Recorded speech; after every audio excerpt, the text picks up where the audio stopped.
হরে কৃষ্ণ। ভৈমী একাদশী কবে, কিভাবে পালন করবেন? এই একাদশী ব্রতের মাহাত্ম্য এবং পালনের সময় সবিস্তরে এই ভিডিওটিতে আলোচনা করা হবে। আসন্ন ভৈমী একাদশী 8ই ফেব্রুয়ারি শনিবার 2025। প্রতিটি একাদশীর মতো এই তিথিটি হচ্ছে অত্যাধিক একটি বোনাজের দিন, অত্যাধিক পুণ্য অর্জনের দিন। ভগবান বদ্ধ জীবের প্রতি কৃপা পরবশ হয়ে এই তিথিটিকে উদযাপন বিধিও করে মুক্তি লাভের পথ দেখিয়েছেন। এই দিন আহারের পঞ্চশস্য পাপ পুরুষ অবস্থান করেন। একাদশীতে উপবাস অত্যন্ত গুরুত্বপূর্ণ, তবে অনাহারে থাকাটা মুখ্য উদ্দেশ্য নয়। মুখ্য উদ্দেশ্য গোবিন্দ ভগবানের শ্রীকৃষ্ণের প্রতি অধিক শ্রদ্ধা ও প্রেম পরায়ণ হওয়া। একাদশীর দিন ভগবানের মহিমা কীর্তন করা, ভাগবত গীতা, চৈতন্য চরিতামৃত পাঠ করা এবং শ্রবণ করা। একাদশীতে শস্যর মধ্যে সমস্ত পাপ অবস্থান করেছেন, তাই একাদশীতে পঞ্চরবিশস্য বর্জনীয়। ধান জাতীয়, ভুট্টা জাতীয়, ডাল জাতীয় এবং শস্য জাতীয় সমস্ত বর্জনীয়। উপোসের দিন সমস্ত রকমের ফল ভগবানকে নিবেদন করে প্রসাদ পেতে পারেন। সবজির মধ্যে গোল আলু, মিষ্টি আলু, বাদাম ভগবানকে নিবেদন করে প্রসাদ পেতে পারেন। তেলের মধ্যে বাদাম তেল অথবা ঘি দিয়ে সবজি করতে পারবেন। একাদশীর আগের দিন, একাদশীর পরের দিন আমিষ আহার বর্জনীয়। অসুস্থ ব্যক্তির ক্ষেত্রে প্রয়োজনীয় ঔষধ সেবন করা যাবে। একাদশীর দিন চুল, দাড়ি, নখ কাটা বর্জনীয়। একাদশীর দিন কোনো প্রকার পরচর্চা, পরনিন্দা, মিথ্যা কথা বলা, ক্রোধ, স্ত্রী সহবাস করা চলবে না। একাদশীর দিন কোনো সুগন্ধি তেল, সুগন্ধি সাবান, শ্যাম্পু নিষিদ্ধ। একাদশীর দিন অন্ন ভোজন করলে, অপরকে অন্ন ভোজন করালেও দুপক্ষেরই নরকবাসী হতে হয়।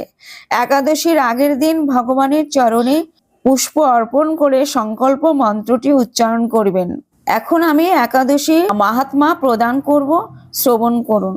শ্রী গরুড় পুরাণে মাঘ মাসের শুক্লপক্ষে একাদশীর তিথিতে ভৈমী একাদশী নামে অভিহিত করা হয়েছে। কল্পান্তরে বিভিন্ন পুরাণে বিভিন্ন নাম দেখা যায়। যুধিষ্ঠির বললেন, হে কৃষ্ণ, আপনি কৃপা করে মাঘ মাসের শুক্লপক্ষের একাদশীর সবিশেষ বর্ণনা করুন।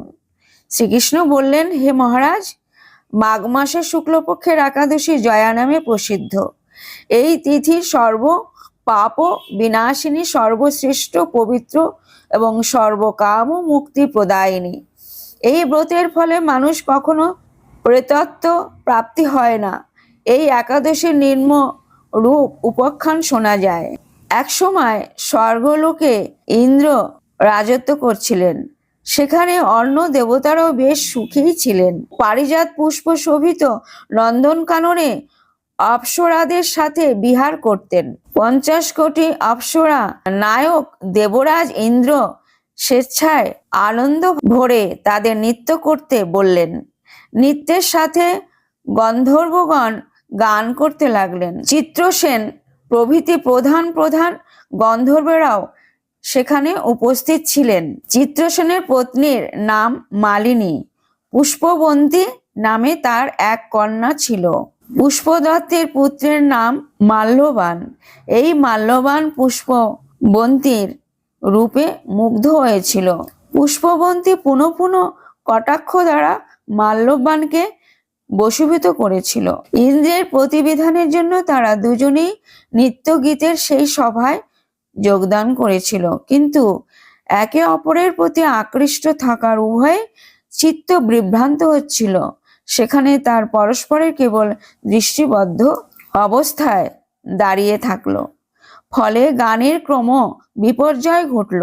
তাদের এইরকম তালমান ভঙ্গ ভাব দেখে তারা যে পরস্পর কামাসক্ত হয়েছে, দেবরাজ ইন্দ্র তা বুঝতে পারলেন। তখন ক্রোধবশে তিনি তাদের অভিশাপ দিলেন, রে মূঢ়, তোমরা আমার আজ্ঞা লঙ্ঘন করেছ। তোমাদের ধিক, এখনই তোমরা পিশাচযোনি লাভ করে মর্ত্যলোকে নিজ দুষ্কর্মের ফল ভোগ করো। ইন্দ্রের অভিশাপে তারা দুজনেই দুঃখিত মনে হিমালয় পর্বতে বিচরণ করছিল। তারা অত্যন্ত দুঃখ ভোগ করতে লাগলো। হিমালয় প্রচন্ড শীতে কাতর হয়ে নিজেদের পূর্ব পরিচয় বিস্মৃত হলো। এইভাবে অতি কষ্টে সেখানে দিন যাপন করতে লাগলো। একদিন পিশাচ নিজ পত্নী পিশাচিকে বলল, সামান্য মাত্র পাপ করিনি, অথচ নরক যন্ত্রণা মতো পিশাচত্ব প্রাপ্ত হয়েছি। অতএব এখন থেকে আর কখনো কোনো পাপ কর্ম করব না। এইভাবে চিন্তা করে তারা সেই পর্যন্ত মৃতপ্রায় বাস করতে লাগলো। মূল্যবান ও পুষ্পবন্তীর পূর্ব কোনো পুণ্য বশত সেই সময় মাঘী শুক্লপক্ষিয়া জয়া একাদশী তিথি উপস্থিত হলো।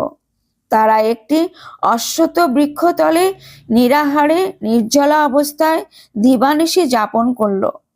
শীতের প্রকোপে অনিদ্রায় রাত্রি অতিবাহিত হলো। পরদিন সূর্যোদয় দ্বাদশী তিথি উপস্থিত হলো। জয়া একাদশীর দিন অনাহার ও রাত্রি জাগরণে তাদের ভক্তির অনুষ্ঠান পালিত হলো।